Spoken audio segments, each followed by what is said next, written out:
1 Peter chapter 3.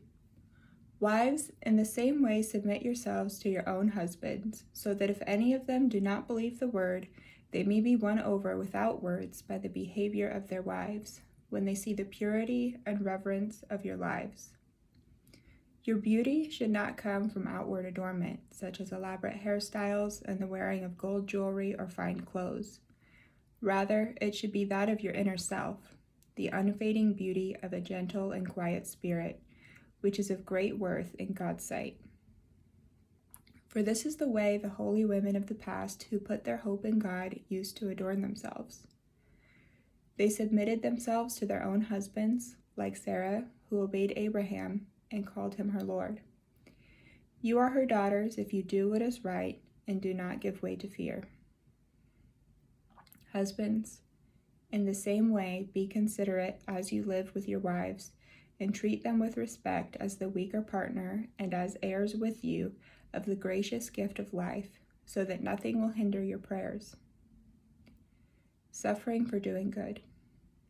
Finally, all of you, be like-minded, be sympathetic, love one another, be compassionate and humble. Do not repay evil with evil or insult with insult. On the contrary, repay evil with blessing, because to this you were called, so that you may inherit a blessing.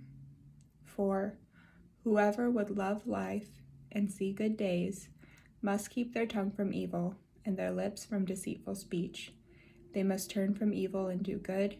They must seek peace and pursue it.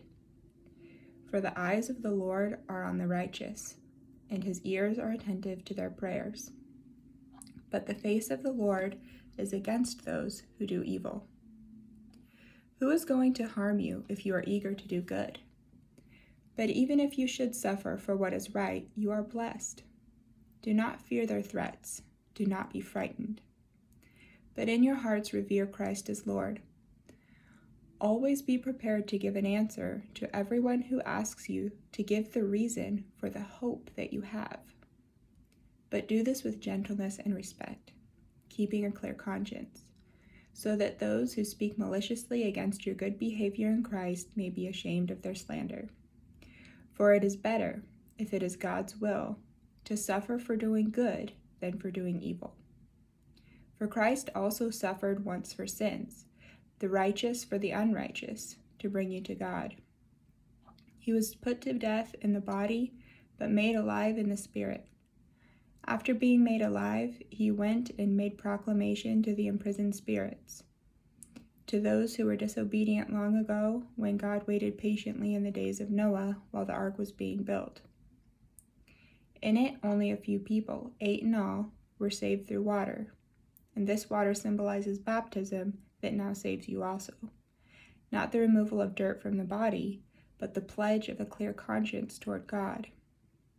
It saves you by the resurrection of Jesus, who has gone into heaven and is at God's right hand, with angels, authorities, and powers in submission to him.